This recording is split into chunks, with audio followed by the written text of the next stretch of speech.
Veg ఇష్టపడే వారికి అదిరిపోయే బిర్యానీ, మంచి ఫ్లేవర్ఫుల్, అలాగే spicy spicy paneer dum biryani. No garam masala packet, no paneer masala packet, only one masala, ఇంట్లో మిక్సీలో పట్టిన మసాలా, ఇది ఒక్కటి చాలు. బయటికి వెళ్ళకుండా ఇంట్లోనే టేస్టీగా హైజీనిక్గా తయారు చేసుకొని తినొచ్చు. లేట్ చేయకుండా ఆ ప్రాసెస్ ఏంటో చూసేద్దామా మరి. హాయ్ అండి, నేను మీ Veni, welcome back to Veni vlogs. మన ఛానల్లో మార్వాడి స్టైల్లో చేసిన పాలక్ పన్నీర్, పన్నీర్ బటర్ మసాలా, అలాగే హైదరాబాదీ పన్నీర్ బటర్ మసాలా కూడా ఉందండి. వాటి లింక్ని నేను ఎండ్ స్క్రీన్లో ఇస్తాను, ఒకసారి తప్పక చూడండి. ముందుగా ఈ బిర్యానీ కోసం బిర్యానీ రైస్ అండి, బాస్మతి రైస్ని నేను ఇక్కడ ఒక 3 కప్స్ వరకు తీసుకొని ఒక 2 సార్లు క్లీన్ చేసుకొని కొన్ని వాటర్ వేసుకొని ఇలా కాసేపు ఒక అర్ధగంట సేపు నానబెట్టండి. ఇదొక్క మసాలా పొడి చాలండి, ఇంట్లో మిక్సీలో పట్టిన గరం మసాలా పొడి. ఇప్పుడు ఈ గరం మసాలా ప్రాసెస్ని చూద్దాం. 2 బిర్యానీ ఆకులు, 10 నుంచి 12 వరకు లవంగాలు, 3 ఇంచుల వరకు దాల్చిన చెక్క, తర్వాత 5 వరకు చిన్న మరాఠీ మొగ్గలు, తర్వాత జాపత్రి, 3 అనాస పువ్వులు, తర్వాత సగం వరకు జాజికాయ, 1 స్పూన్ వరకు రాతి పువ్వు, 1 స్పూన్ వరకు జీలకర్ర, 1 స్పూన్ వరకు బ్లాక్ పెప్పర్, 2.5 స్పూన్ వరకు ధనియాలు. ఇప్పుడు వీటిని మొత్తం ఒక 2 మినిట్స్ వరకు లో ఫ్లేమ్లో పెట్టుకొని బాగా ఫ్రై చేసుకోండి. చూడండి, ఈ విధంగా ఫ్రై చేసుకున్న తర్వాత ఇప్పుడు నేను 1 స్పూన్ వరకు ఇలాచీ పౌడర్ని వేస్తున్నాను. మీరు చెక్క, లవంగాలు అలాగే ధనియాలతో పాటు ఒక 6 ఇలాచీని కూడా వేసుకొని ఫ్రై చేసుకోవచ్చు. ఈ స్పైసెస్ అన్ని చల్లగైన తర్వాత మిక్సీ పట్టుకోవాలి. చూడండి, ఇక్కడ ఈ పౌడర్ అనేది మరీ మెత్తగా కాకుండా కొంచెం బరకగా ఉండే విధంగా చూసుకోండి. ఇప్పుడు పన్నీర్ని మ్యారినేట్ చేసుకోవడం కోసం వాటి ప్రాసెస్ని చూద్దాం. నేను ఇక్కడ ఒక 200 గ్రామ్స్ వరకు పన్నీర్ క్యూబ్స్ని తీసుకుంటున్నాను. ఇప్పుడు ఇందులోకి ఒక 250 గ్రామ్స్ నుంచి 300 గ్రామ్స్ లోపు ఇలా చిక్కటి గడ్డ పెరుగుని తీసుకోండి. ఎక్కడ కానీ ఉండలు లేకుండా చూసుకోండి. ఫ్రెష్గా దంచుకున్న 2 స్పూన్ల వరకు అల్లం వెల్లుల్లి పేస్ట్, ఒక పిడికెడు వరకు ఇలా ఫ్రై చేసుకున్న ఆనియన్స్, మిగతావి పక్కన ఉంచండి, తర్వాత రైస్ మీద వేయడానికి కావాలి.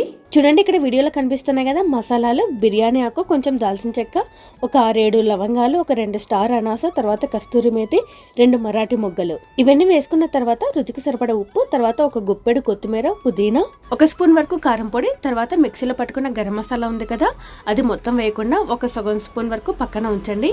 చిటికెడు పసుపు, తర్వాత 4 పచ్చిమిర్చి చిలుకలు, ఒక కాయల్లా లెమన్ జ్యూస్. ఈ మొత్తం మసాలాలు అలాగే కారం, ఉప్పు ఇవన్నీ పన్నీర్ ముక్కలకి బాగా పట్టేలా కలుపుకోండి. చూడండి, ఈ విధంగా కలుపుకున్న తర్వాత ఈ స్టేజ్ లో ఉప్పు, కారం అనేవి ఒకసారి చెక్ చేసుకోండి. కనీసం వీటిని ఒక 30 మినిట్స్ వరకన్నా నానబెట్టండి. టైం లేదు అంటే కనీసం ఒక 10 మినిట్స్ వరకన్నా నానబెట్టినా సరిపోతుంది. ప్యాన్ హీట్ ఎక్కిన తర్వాత ఇది ఒక చిన్న రసం గరిట, 2 గరిటెలు వచ్చేసి ఆయిల్ వేయండి. తర్వాత 1 గరిట మాత్రమే నెయ్యి వేయండి. నెయ్యి వేస్తేనే ఆ ఫ్లేవర్ కూడా బాగుంటుంది. నేను ఇక్కడ ఈ పన్నీర్ క్యూబ్స్ ని ఒక 20 మినిట్స్ వరకు నానబెట్టాను.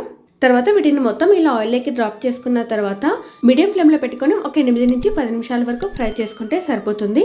కాసేపటి తర్వాత ఆయిల్ అనేది ఇలా బాగా పైకి తేలుతుంది, అప్పుడు ఫ్లేమ్ అనేది ఆఫ్ చేయండి. ఇప్పుడు బియ్యాన్ని ఉడికించడానికి ఇలా ఎసురు పెట్టుకోండి. ఇందులో కూడా కొన్ని మసాలాలు వేయండి. ఇలా వేయడం వల్ల రైస్ కూడా మంచి ఫ్లేవర్ఫుల్గా ఉంటుంది. 3 ఇలాచీ, 6 లవంగాలు, కొంచెం దాల్చిన చెక్క, ఒక బిర్యానీ ఆకు, పుదీనా, అలాగే కొత్తిమీర, ఇవన్నీ వేసిన తర్వాత ఇప్పుడు ఉప్పు వేసుకోవాలి. ఉప్పు అనేది కొంచెం ఎక్కువగానే పడుతుంది. ఇక్కడ రైస్ అనేది స్టిక్గా అవ్వకుండా పొడి పొడిగా రావడానికి ఇలా ఒక కాయల్లో లెమన్ జ్యూస్ని వేయండి. ఒకసారి బాగా కలుపుకోండి. కలుపుకున్న కాసేపటి తర్వాత వాటర్ అనేవి ఇలా బాగా తెల్ల కాగాలి. ఇప్పుడు వాటర్ని అంతా స్ట్రెయిన్ చేసి బియ్యాన్ని మాత్రమే ఇందులోకి వేయండి. ఒకసారి నెమ్మదిగా కలుపుకోండి. ఇక్కడ రైస్లో మీకు మసాలాలు ఇష్టం లేకపోతే ఈ స్టేజ్లో ఉన్నప్పుడు వీటిని తీసి పక్కన వేయొచ్చు. కాసేపటి తర్వాత బియ్యం ఉడికిందో లేదా ఇలా ఒక బియ్యం మెతుకుని తీసుకొని ఇలా ఒకసారి ప్రెస్ చేసి చూడండి. మరీ మెత్తగా కాకుండా కొంచెం గట్టిగా పర్ఫెక్ట్గా కుక్ అయిందండి. ఇక్కడ రైస్ అనేది 80 లేదా 90% వరకు మాత్రమే కుక్ అవ్వాలి. మనం ఆల్రెడీ పన్నీర్ ముక్కల్ని 10 మినిట్స్ వరకు ఫ్రై చేసాం.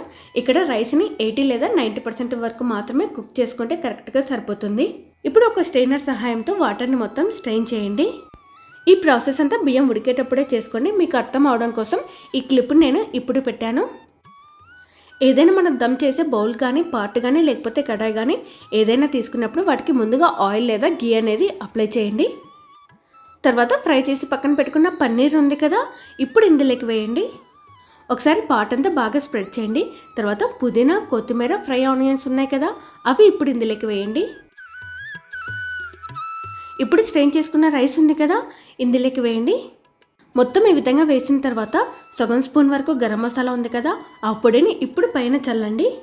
తర్వాత ఫ్రైడ్ ఆనియన్స్, ఎటువంటి ఫుడ్ కలర్స్ వాడకుండా న్యాచురల్గా కలర్ రావడం కోసం బియ్యాన్ని ఉడకబెట్టుకున్న ఎసురు ఉంది కదా, వేడిగా ఉన్నప్పుడే సగం స్పూన్ వరకు పసుపు వేసి కలుపుకోండి. ఇలా రౌండ్గా వేయండి. ఇలా వేయడం వల్ల అక్కడక్కడ మనకు రైస్ అనేది ఎల్లో కలర్లో కనిపిస్తుంది. ఇలా పసుపు వేయడం వల్ల పసుపు వాసన అనేది ఏమన్నా వస్తుందేమో అని అనుకుంటారు. ఏమీ రాదండి, అలాంటి డౌట్స్ ఏమీ పెట్టుకోవద్దు. కొత్తిమీర పుదీనా వేసిన తర్వాత ఇప్పుడు ఎసరుని ఇలా అంచులు వెంబడి వేయండి. ఇలా వేయడం వల్ల అడుగనేది మాడకుండా ఉంటుంది. అదేవిధంగా రైస్ కూడా అక్కడక్కడ పలుకు అనేది ఉంటుంది కదా, అది కూడా మనకు పూర్తిగా పర్ఫెక్ట్గా ఉడుకుతుంది. నేను ఇక్కడ ఆల్రెడీ పాటికి గీ అప్లై చేశాను కాబట్టి పైన గీ అనేది వేయడం లేదు. ఈ విధంగా అన్నీ వేసుకున్నాం కదా, అన్నీ వేసుకున్న తర్వాత ఇప్పుడు వీటిని దమ్ చేయాలి. దమ్ చేయడం కోసం గోధుమ పిండిని ఇలా అంచుల వెంబడి కొంచెం మందంగానే వేయండి. ఇలా మొత్తం రౌండ్గా వేసేయండి. ఈ విధంగా మొత్తం పెట్టేశారు కదా, ఇప్పుడు మూత పెట్టండి. మీరు ఇలా పాట్లో కాకుండా కడాయిలో చేసినప్పుడు మూత పెట్టేసి వాటి మీద ఒక బరువు ఉంచినా కూడా సరిపోతుందండి. లోపల మనకు దమ్ అనేది అవుతుంది.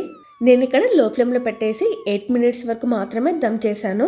ఇది ఒక మట్టి కుండ కాబట్టి ఫ్లేమ్ అనేది ఆఫ్ చేసినా కూడా వేడిగా ఉంటుంది కాబట్టి 5 మినిట్స్ ముందుగానే నేను ఫ్లేమ్ అనేది ఆఫ్ చేశాను. మీరు ఒక స్టీల్ కడాయి కానీ లేకపోతే అల్యూమినియం కడాయిలో కానీ చేసినప్పుడు ఒక 3 మినిట్స్ వరకు మీడియం ఫ్లేమ్లో పెట్టేసి మిగతా 10 మినిట్స్ లో ఫ్లేమ్లో పెడితే సరిపోతుంది. ఫ్లేమ్ అనేది ఆఫ్ చేసిన వెంటనే మూత అనేది అస్సలు ఓపెన్ చేయొద్దండి. ఒక 6 to 7 మినిట్స్ వరకు అలాగే వదిలేసేయండి. ఇప్పుడు మూత ఓపెన్ చేసి చూద్దాం. వావ్, సో నైస్ కదా. ఇప్పుడు ఇలా ఒక బౌల్ తీసుకొని ఇందులోకి ట్రాన్స్ఫర్ చేయండి. ఇప్పుడు ఒక సర్వింగ్ ప్లేట్ తీసుకొని సర్వ్ చేసుకోండి. చూడండి, రైస్ అనేది పొడి పొడిగా అక్కడక్కడ ఎల్లో కలర్లో రైస్ అనేది కూడా వచ్చింది. వేడి వేడి బిర్యానీ, స్పైసీగా ఉండే పన్నీర్ దమ్ బిర్యానీ అనేది రెడీ అయింది. మట్టి కుండలో చేయడం వల్ల టేస్ట్ కూడా ఎన్హాన్స్ అయిందండి. వెజ్ నాన్ వెజ్ వల్ల ప్రతి ఒక్కరు ట్రై చేయండి. చాలా అంటే చాలా బాగుంటుంది. ప్రతి ఒక్కరికి నచ్చుతుంది. మీరు ఈ రెసిపీ ట్రై చేసిన తర్వాత మీకు ఎలా వచ్చిందో నా కామెంట్ బాక్స్లో షేర్ చేయండి. అలాగే మీకు నా వీడియోస్ నచ్చినట్లయితే లైక్ చేయండి, షేర్ చేయండి, కామెంట్ చేయండి అండ్ సబ్స్క్రైబ్ చేయండి. Thanks for watching.